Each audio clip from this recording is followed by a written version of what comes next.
waxay waalidkii ugu horeeyay oo meesha soo dulqaatay way tahay waxay ilmahayga ugu horeeyay ka soo qortay xagan kuwi kale way socdaan laakiin iyada kuwi ugu horeysay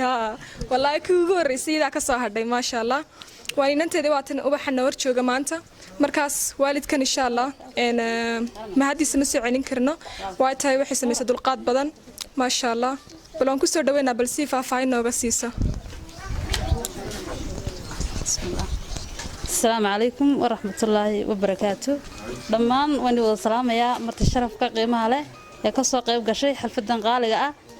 يعني أنا قاعد بغالي يقول هاي إن